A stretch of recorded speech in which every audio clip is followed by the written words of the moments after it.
Hello, Rama Rama Pupodu. Hope all are in good health.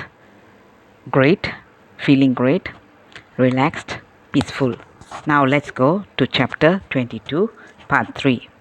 God is giver and God is receiver.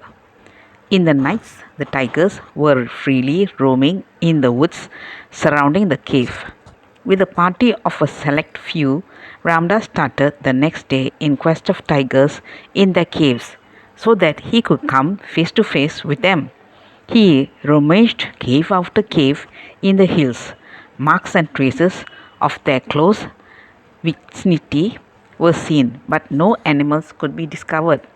He dived boldly into the dark depths of the caves and shouted at a high pitch, "Hurry home!" so that they might come out and give him darshan. But none appeared. The quest had to be eventually abandoned. Now Ramdas was bid by Ram to observe a fast and undertake a vow of silence. He lived for a week on milk diet. Silence on the part of Ramdas sorely affected the Sadhu Bhagavan. He wanted always to hear Ramdas talk, although he himself usually spoke very little. He suddenly made up his mind to bid adieu to Ramdas and the hills. He departed. Sadhus come and go according to their sweet will. They are free children of God. During the period of silence and fast, two sannyasis visited Ramdas. One was a tall old man of over 60. In spite of his age, he had walked 3 miles. 3 miles over hills and through jungles from Mahoba to see Ramdas. What love they bore for this child of God. And the other was a bright looking, stout young man. He had brought with him from the town a party of devotional singers with harmonium and drums. Before starting the kirtan, he remarked, "I am not a believer in all these ways of tapasya and vows. I like music relating to the praises of God, and hearing which I go into ecstasy, which is true joy." Some beautiful songs were sung by the bhaktas. After meals, the saint left the place.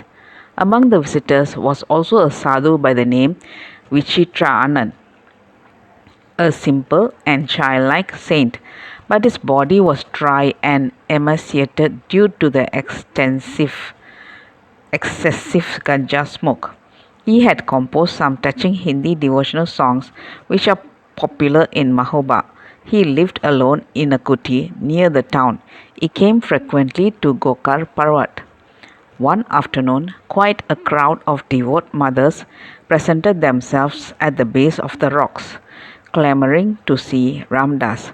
In response to their call, he came down from the cave. At the sight of him, they were extremely delighted. Some of them massaged his legs with overflowing love. They had brought milk and eatables with which they fed him. They remained for an hour and then departed. Another day, two European missionaries came in search of him. They could find him out only with great difficulty. In the course of their talk, they emphasized the personal aspect of God as the whole truth. Ramdas confessed his faith in a God who is both personal and impersonal.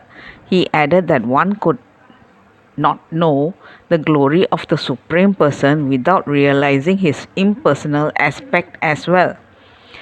They expressed their doubt in the truth of his statement. Without pursuing the subject further, they took their leave and turned back to the town. Now an event occurred which caused a good deal of disturbance among the friends. One morning, as customary, Kallu, the cook, entered the lower cave to bring out the vessels for cooking. The vessels, a new set of which had a short time ago been purchased for the use of the sadhus on the hill, were kept in the lower cave, which had, of course, no door. All the sadhus and friends retired to the upper cave in the nights. Now Kalu discovered that all the vessels had disappeared. He ran up to Ramdas in a state of alarm and said, "Maharaj, the cooking utensils have disappeared. Someone has stolen them away." "Good," Ramdas replied quietly. The man who took them is evidently more in need of them than we are. It is all right. Ram gave and Ram has taken away. He stared at Ramdas with perfect blankness when he heard his cruel words. Immediately leaving the hills, he ran to Mahoba and spread the news of the lost utensils and Ramdas' comment on the loss. The friends who had supplied the utensils understood what his words meant and at once substituted the lost vessels by some from their own homes for the time being. A police sub-inspector who loved him greatly used to come often to see him on the hill. He had also heard the news of the loss of the vessels. That afternoon he specially came to make an enquiry into the matter. He questioned Ramdas on the subject. Ramji, nothing is lost or stolen. Ramdas said, it was Ram who furnished him with the vessels. It is Ram again who has received them back. He took away his own things, so there is no question of loss or theft. Therefore, no case against anybody. The surprised inspector laughed and remarked, if all were to follow your principle, my job would be gone. Ramdas' stay was now coming to a close. He had in hand 3 invitations, one from Chhatarpur, the second from Lalitpur from Triveni Prasad, and the third from Kaunpur from Ramachandra Gupta. The day of departure from Gohkar was a notable day. There was a mela held on the hill in commemoration of a deceased Muslim pir who had a samadhi close to the base of the pile of rocks. A Muslim saint occupied the cave on that day. Both Hindus and Mohammedans streamed into the place in thousands for the darshan of the saint. Fairs were held and there was a great din and bustle. Ramdas, along with others, took the darshan of the saint. The Muslims showered their love on him by embraces. That's all, folks. Let's see in the next chapter. Thank you. Bye bye. Rama Rama Pupoda.